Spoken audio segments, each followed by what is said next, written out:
Hi అండి, అందరికీ నమస్తే అండి. ఫ్రూట్ సలాడ్ ఎలా చేసుకోవాలో చూసేద్దాము. ఫస్ట్ అయితే ముందైతే పాలు తీసుకోవాలి. పాలు తీసుకుని వాటిలోని మరిగించుకోవాలి.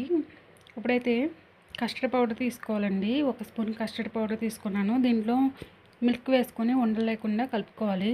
ఇప్పుడు పాలు బాగా మరిగిన తర్వాత ఈ కస్టర్డ్ పౌడర్ని అయితే వేసేసుకుని ఒకసారి బాగా కలుపుకోవాలి. బాగా కలుపుకుంటే మనకి కొంచెం చిక్కగా అవుతుంది ఉడికి. ఆ తర్వాత అయితే మనమైతే దీంట్లో తగినంత షుగర్ని కూడా యాడ్ చేసుకోవాలి. కొంచెం దగ్గర పడిన తర్వాత పాలను అయితే కట్టేసుకోవాలి. ఇప్పుడు చిన్న చిన్నగా ముక్కల కింద కట్ చేసుకున్న ఫ్రూట్స్ మీ దగ్గర ఏముంటే అవి కట్ చేసుకుని రెడీగా ఉంచుకున్న తర్వాత వాటిని అయితే ఒక బౌల్లో వేసేసుకొని, ఇక్కడైతే ఫ్రూట్స్ అయితే చిన్న చిన్న ముక్కల కింద కట్ చేసుకుని వేసుకుంటే చాలా బాగుంటుంది ఫ్రూట్ సలాడ్లోకి. ఇక్కడైతే పపాయ, అలాగే మస్క్ మిలన్, వాటర్ మిలన్ ఇవి తీసుకున్నాను. నా దగ్గర ఇవే అవైలబుల్గా ఉన్నాయి. మీ దగ్గర ఏ ఉంటే అవి వేసుకోవచ్చండి. ఫ్రూట్స్ అనేవి ఆరెంజెస్ వేసాను.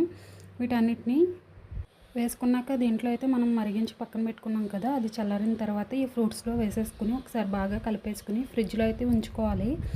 బాగా కూల్ అయిన తర్వాత తింటే చాలా బాగుంటుందండి, టేస్టీగానే. మీరు కూడా తప్పకుండా ట్రై చేయండి.